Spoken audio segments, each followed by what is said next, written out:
Hey math fans! In Lesson 65, we explain step-by-step a JEE Advanced Calculus problem on limits as Riemann sums. This problem has tripped up many students because it combines several key tricks and techniques that most students miss. Here is the statement of the problem. Let f of x be the limit as n approaches infinity of the quantity n raised to the power n times the product of factors starting from x plus n times x plus n over 2, and so on and so forth, till the factor x plus n over n divided by the quantity n factorial times the factors starting from x squared plus n squared times x squared plus n squared over 4, and so on and so forth, till x squared plus n squared over n squared, all this quantity raised to the power x over n. For all real x strictly greater than 0, determine which of the following options is or are correct, and note that one or more options may be correct. Now, solve. Well, before starting the solution, let us first rewrite the expression for the function f. After this stage, students ask, where do we begin to solve the problem correctly and rapidly? As our first step, let us write this product of factors in compact form, namely x plus n times x plus n over 2, and so on and so forth, till x plus n over n equals the product from k equals 1 to n of the quantity x plus n over k. Likewise, the product of the quadratic factors x squared plus n squared times x squared plus n squared over 4, and so on and so forth, till x squared plus n squared over n squared, can be expressed equivalently as the product from k equals 1 to n of the quantity x squared plus n squared over k squared. Now, the previous function f can be expressed equivalently as f of x equals the limit as n approaches infinity of the quantity n raised to the power n times the product from k equals 1 to n of the quantity x plus n over k divided by n factorial times the product from k equals 1 to n of the quantity x squared plus n squared over k squared, all this quantity raised to the power x over n. Next, let us re-express n raised to the power n over n factorial. Notice that n raised to the power n over n factorial equals 1 over the quantity n factorial over n raised to the power n, which equals 1 over the product of 1 over n times 2 over n, and so on and so forth, till n over n, which equals 1 over the product from k equals 1 to n of the quantity k over n. Now, by substituting this relation into our previous expression for f, the function f can be written equivalently as f of x equals the limit as n approaches infinity of the quantity, the product from k equals 1 to n of the quantity x plus n over k, divided by the product from k equals 1 to n of the quantity k over n, times the product from k equals 1 to n of the quantity x squared plus n squared over k squared, all this quantity raised to the power x over n.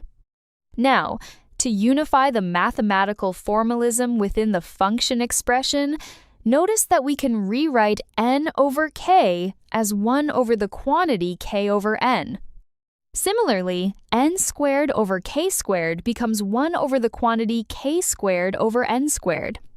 This yields f of x equals the limit as n approaches infinity of the product from k equals 1 to n of the quantity x plus 1 over the quantity k over n, over the product from k equals 1 to n of the quantity k over n, times the product from k equals 1 to n of the quantity x squared plus 1 over the quantity k squared over n squared, all this quantity raised to the power x over n.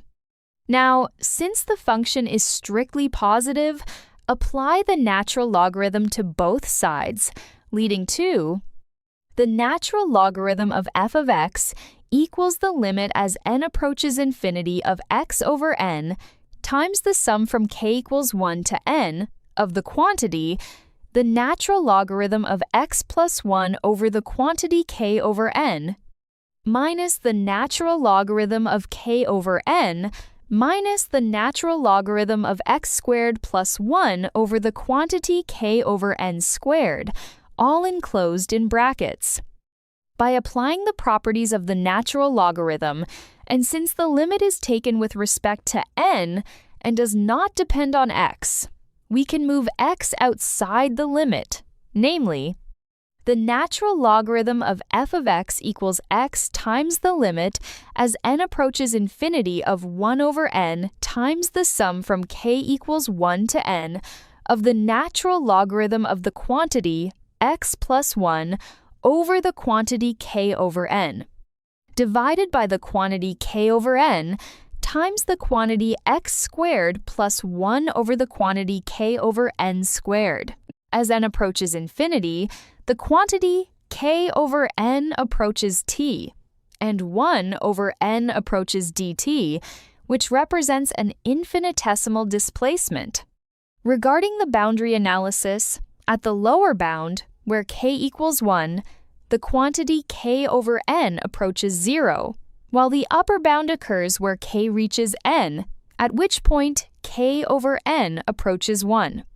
So as n approaches infinity, we have this general pattern.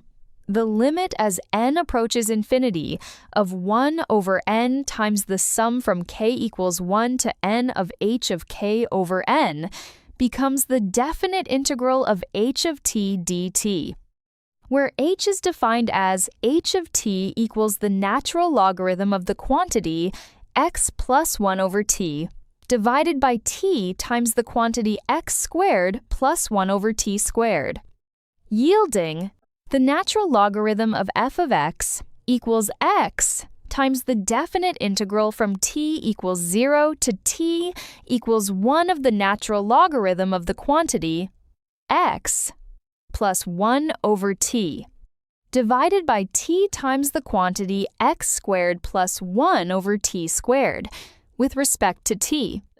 Then, multiplying both the numerator and denominator by t inside the natural logarithm, we obtain the natural logarithm of f of x equals x times the definite integral from t equals 0 to t equals 1 of the natural logarithm of the quantity 1 plus xt divided by 1 plus x squared t squared with respect to t.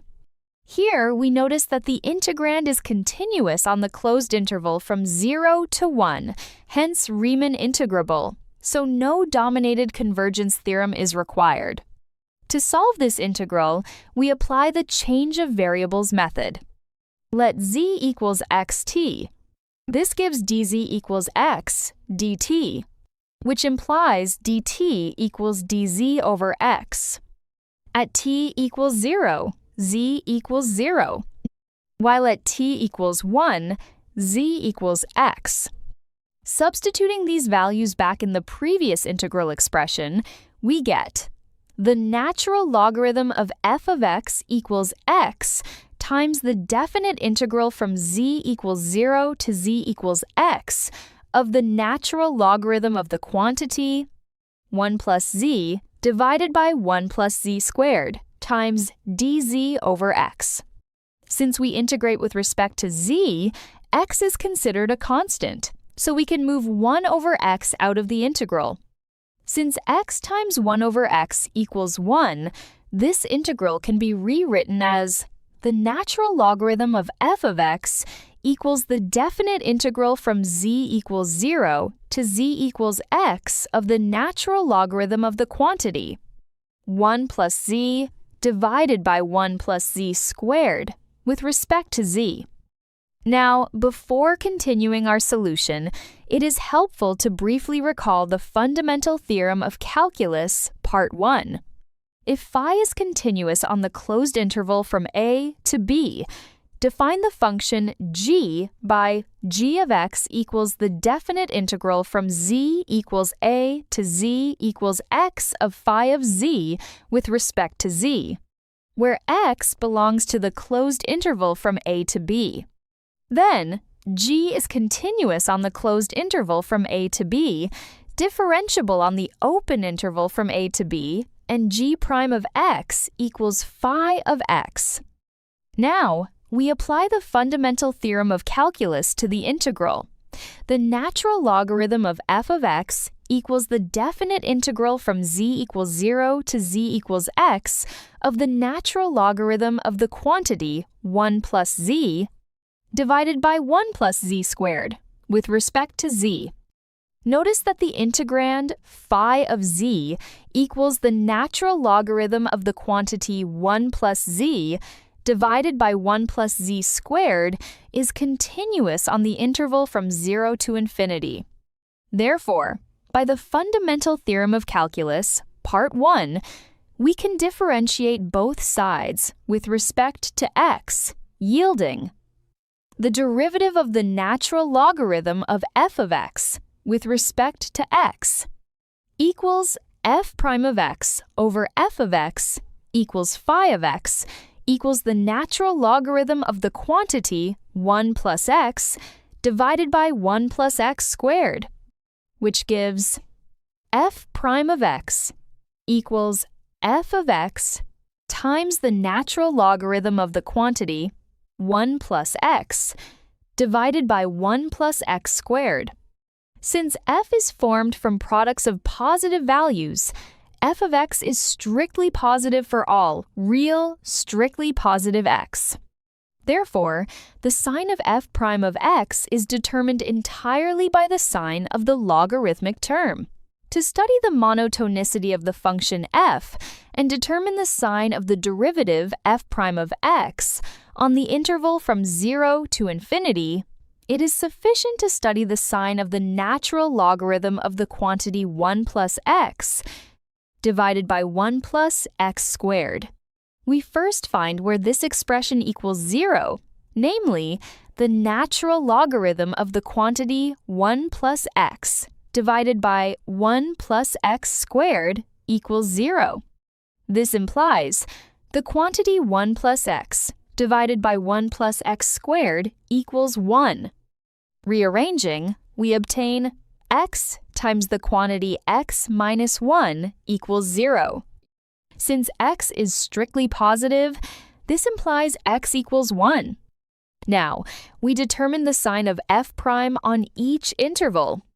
On the interval from 0 to 1, for x strictly between 0 and 1, the quantity 1 plus x divided by 1 plus x squared is strictly greater than 1, which implies the natural logarithm of the quantity 1 plus x divided by 1 plus x squared is strictly positive, namely f prime of x is strictly positive.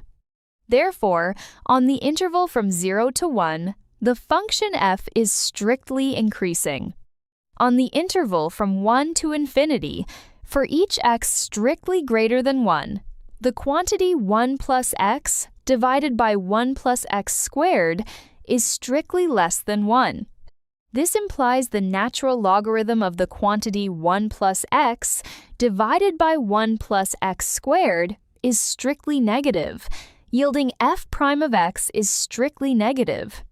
Hence, the function f is strictly decreasing on the interval from 1 to infinity. Now, let us verify each option. To begin by evaluating option A, expressed as f of 1/2 is greater than or equal to f of 1. Since the function f is strictly increasing on the open interval from 0 to 1, and since 1/2 is strictly less than 1, this implies that f of 1/2 is strictly less than f of 1. Hence, option A is false. To evaluate option B, expressed as f of 1/3 is less than or equal to f of 2/3. Since 1/3 and 2/3 lie in the open interval from 0 to 1, where f is strictly increasing, and since 1/3 is less than or equal to 2/3, this implies that f of 1/3 is less than or equal to f of 2/3. Consequently, option B is true. To evaluate option C, expressed as f prime of 2, is less than or equal to 0. Since x equals 2 lies in the open interval from 1 to infinity, where f is strictly decreasing, thus f prime of 2 is strictly less than 0, implying f prime of 2 is less than or equal to 0. Therefore, option C is true. Note that one can also use the expression of f prime of 2 equals f of 2 times the natural logarithm of 3 over 5, which demonstrates also that option C is true. Now, we move to evaluating option D, proposed as f prime of 3 over f of 3 is greater than or equal to f prime of 2 over f of 2. From the previous expression, f prime of x over f of x equals the natural logarithm of 1 plus x over 1 plus x squared. F prime of 3 over f of 3 equals the natural logarithm of 2 over 5. Likewise, f prime of 2 over f of 2 equals the natural logarithm of 3 over 5. This yields f prime of 3 over f of 3 minus f prime of 2 over f of 2 equals the natural logarithm of 2 over 5 minus the natural logarithm of 3 over 5, which equals the natural logarithm of 2 over 3. Since 2 over 3 is less than 1, this implies the natural logarithm of 2 over 3 is less than 0, which allows us to write f prime of 3 over f of 3 minus f prime of 2 over f of 2 is less than 0. Therefore, f prime of 3 over f of 3 is less than f prime of 2 over f of 2. Hence, option D is false. Well, I hope you enjoyed this step-by-step solution. Keep practicing. Share this lesson with your friends. If this lesson was helpful, we invite you to like, share, and subscribe to Math Olympiad Academy for more advanced problem solving. See you in the next lesson!